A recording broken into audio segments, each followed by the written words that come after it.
راه‌ها، باز راه‌ها. این نوبت میبرند ما رو سوی مسجد با مقصد تهیه باز یک برنامه جالب. از صبح بر وقت راه گرفتیم سمت این ناحیه آوازدار، یعنی مکان شخصان سخندان و ایجادکار و هنرمند و ظفرمند و شهرتمند. هرچند هوا از سحری گرمی بلند داشت، ولی با راه‌های آباد و هموار نفهمیدیم که چه خیلی به مکان زیست قهرمان برنامه رسیدیم.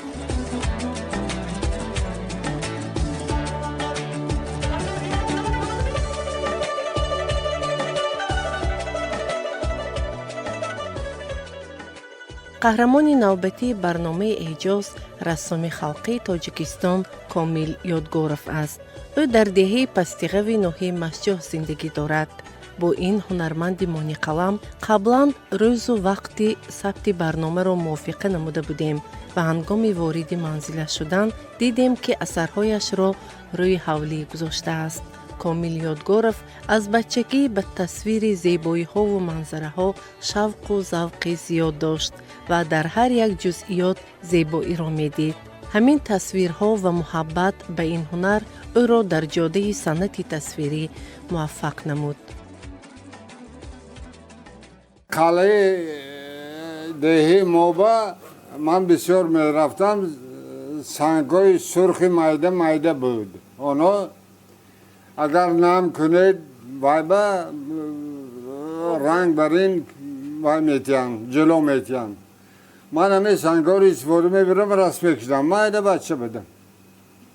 خیلی از اونجا ما کوچ بسته اومدیم سال 59. در اینجا من با همه کار اونجا برقم نبود، اما چراغ میمانده رحمتی مادرم ما رسم میکشیدم میشتم. چی میکشیدم حالا به یادم هم نیست. خیلی از این وقت که مکتب میانه رو تمام کردم، من با آموزگاه رسامی دوشنبه سفر بر کردن. من در اونجا 4 سال تحصیل کردم. بعد از ختم آموزگاه با راکت وزارت فرهنگ تاجیکستان به مسکو رفتم. 7 سال دانشگاه عالی رسامی مسکو رو ختم کردم. خیلی بعد از برگشتن با همه مصوری من گفتم که در تاجیکستان زیاده از 50 انشاءات با اسلوب‌های گوناگون آرا دادن. موزاییک از گرافیتو، برجسته‌کاری، ریلیف همین آرا داده هستم.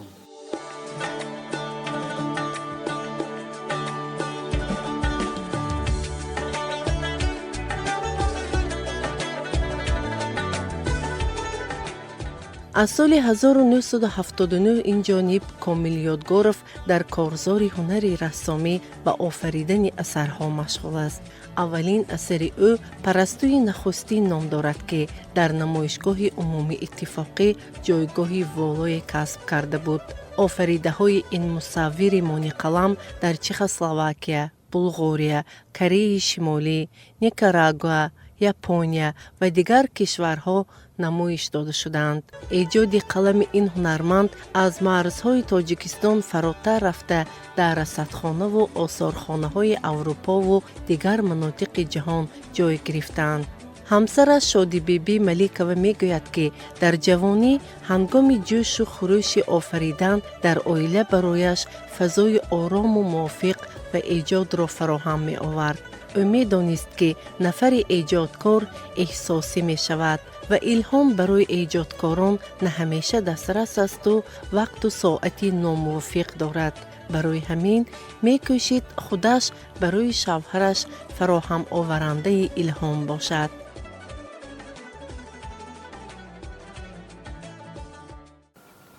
سالهای 84 85 وقتی جوانی یادم بود یا ششو بود. بعد در یک ماه 5 کار میکردم. وقتی که این کس کار میکردم ما یگان نه بچه ها نه من یه آدم خلال نمیرسونده. همه وقت کوشش میکردم در وقت آرومی اینا رسم کشن. هر یک رسم اینا ایجاد میکنن یک دنیا معنی داره. هر یک رسم اینا هم تاریخ دارد، هم زبان دارد، هم تربیت دارد، هم فلسفه های چقدر دارد.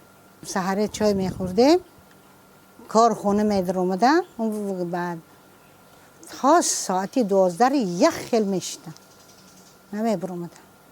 در همه حالت یگون بچه های من نزد اینا نمیدر اومدن.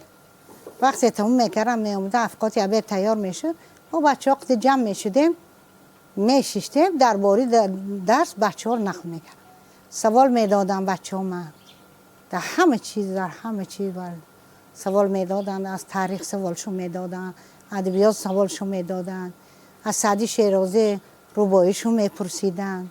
ساعتی به خودشون هم جدا کردگی بودن که مکتب میرفتن در معلومات بچه ها میپرسیدن که بچه من چه خیلی میخونن. گفتن اگر که اینا در تربیت فرزندها اهمیت نمیدادن 100 بار شکر میگیرم.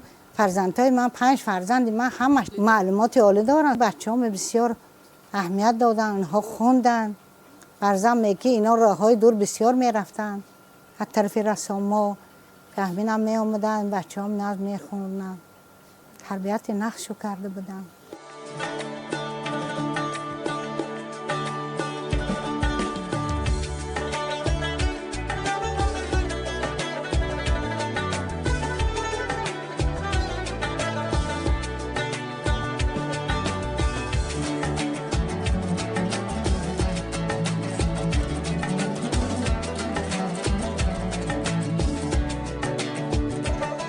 کامل یادگورов аслан рассоми монументалист ва ҳунари ҳайкалсозӣ ҳам дорад. аслан наққошӣ ва муҷассамасозӣ ҳунарҳое ҳастанд ки қабл аз пайдоиши хат дар зиндагии инсон ҳузур доштанд. комил ёдгоров ин мусаввири барҷаста дар тӯли 30 сол ба танҳоӣ беш аз 50 иншооту биноҳои фарҳангию давлатиро бо асарҳояш зеб додааст ки ҳунарсолории ӯ шояд бесобиқа бошад. фақат дар шаҳри хуҷанд 5 иншооти бузурги фарҳангӣ тавассути дастони Мони Қалам Комил Ёдгоров офарида шуданд ки охирон намунаи он осорхонаи таърихии вилояти Суғд аст.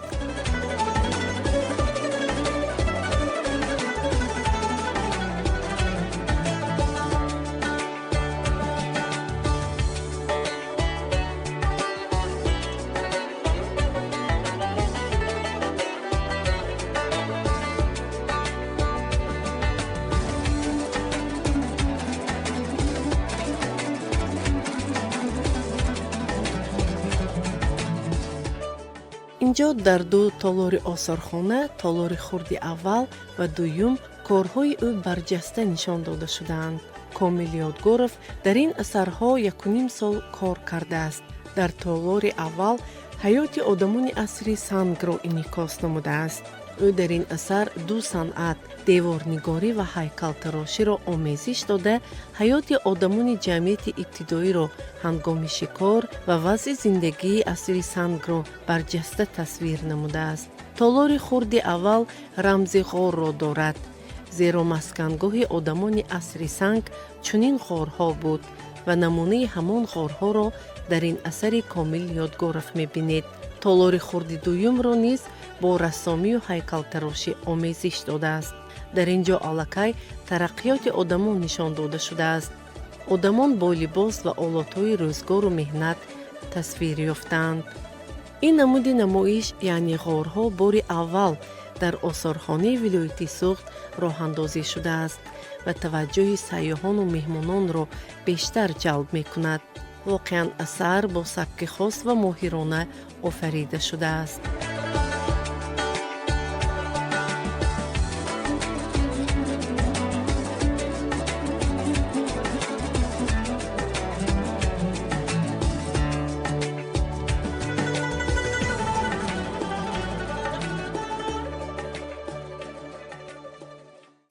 هر یک اثر موافق مضمونش به خودش رنگ خاص باید داشته باشه. فهمیدید؟ اما موافق موضوع رنگ باید کار کند. و منم این همشه بینه رنگش به خودش موافق شوق هوس باشد کار می پیش میره. هوس که نیست هم دوشونید کاغذ شو گر پرستان میگیرین که هیچ نیست. فرزندانیت دارن یک 20 رسم وای میبرن فرانسه با رسمای من قریب در تمام جهان هستن. قریب در تمام جهان. من سال 83 20 اثر من امستردام بردم نمایش با 20 اثر همانجا همش به سودا رفت. در مسکو بسیار نمایش مانده هستم. در دوشنبه 3 مراتبه نمایش شخصی گذراندم. در خوجان 2 مراتبه. نیکاراگوآ بردم رسمم. رسمم ایران بستن. با استکهلم 6 اثرم. 4 اثری کلان حجمم در کاخ نوروز 3 به 7 متر بلندی. هدف‌های استراتژی حکومت تاجیکستان نام بر شدگی، هویت ملی، تاریخ دولتداری، نور استقلال، امنیت یازقواری. خیلی اسرای جایی. همه این وابسته به الهام انسان. صداقت من، مهر من به هنر من.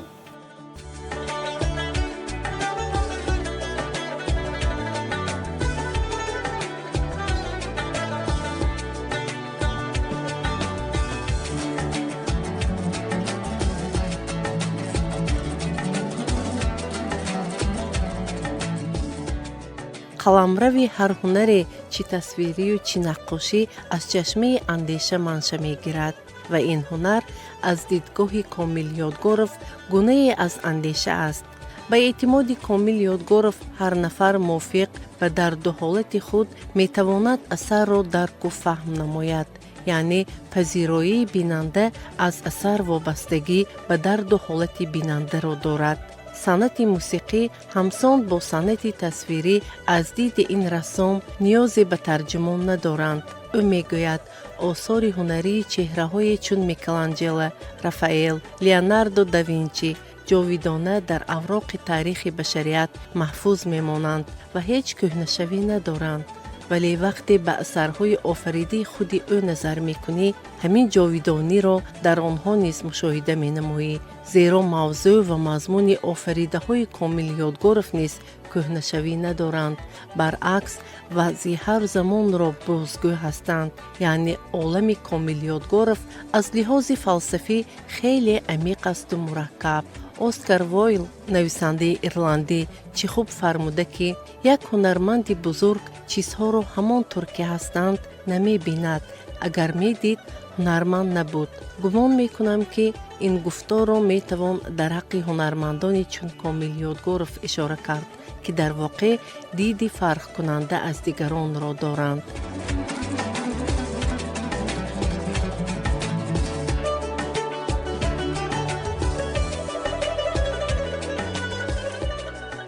اثر خودش باید گپ زند. اینجا همه چی معلوم است که ما اعتراض به قصابایی که شفقت ندارن، حتی جانورهایی که نسل میدهند اونها را بینید که سر بریده ایستاده است. این رسم باید خودش گپ زند. اثرهای آفریدیم عموفهم هستند و در نوبت خود فلسفه دارند. فلسفه چی است؟ فلسفه همین جهالت قصاب. асари дигари Комил Ёдгоров ҳамсояҳо ном дорад.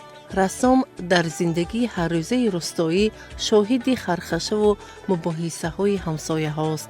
ҷангу ҷидолу муноқишаҳо ва нотифоқии онҳо ӯро ором намегузоранд ва даст мебарад ба тасвири ҳолати рӯҳии хеш дар шакли мусаввара.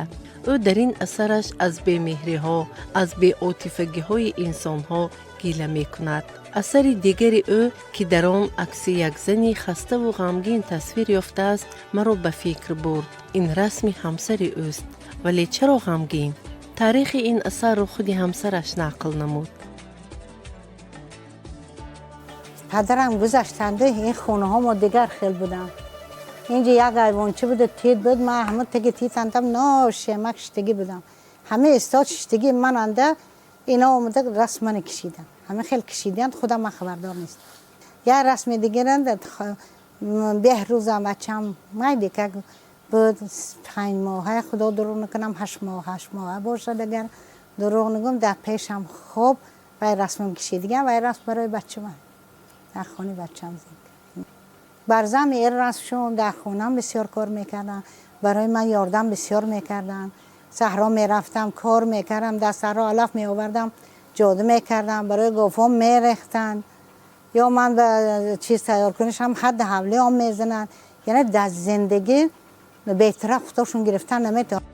کامیل یادگورف در اثرهایش به ویژگی مطابقت رنگ‌ها با موضوع و محتوا توجه خاصه دارد، از جمله در اثر ارواح، نابینایان، تروریسم که موضوع آن واقعا عمومی بشری است، طرز رنگگذاری نیز مطابق موضوع صورت گرفته است. کامیل یادگورف میگوید هر یک اثر او به تاریخ یا خاطره ربط دارد که با زبان رنگ‌ها از گذشته و حاضره آدمان قصه می کنند.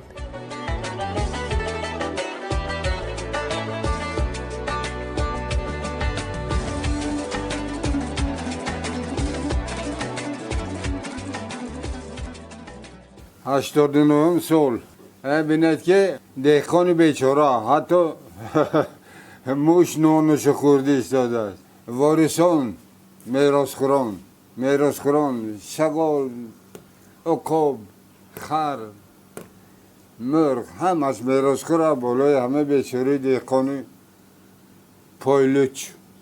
چند قبض رنگ است برای اینکه دامن تا همان چی که من میخواهم تمام نبرد من آرام نمیشدم. ببینید 89 قریب 1 سال کار کردم من. رسام خلقی تاجیکستان کامیل یادگورف نوبسته از 39 سال زنده دل است و امروز از آبادی و شکوفایی کشورش میبالد. از تاجیکستان صاحب استقلال شکرگزار است. اصلا نفران ایجادکار زیبابین هستند و همگونه وضع زندگی را همیشه خوب درک می کنند و در آفریده های خود به زبان تصویر می کشند. اثرهای ایجاد کرده این رسام صاحب کسب نیز افاده کننده وضع و فضای زندگی هر روزه ماست. با چنین اندیشه ها ما باز راه پیش گرفتیم سوی خوجند تا همین برنامه خویش را به نظر زیبابین شما عزیزان دل پیشکش نماییم.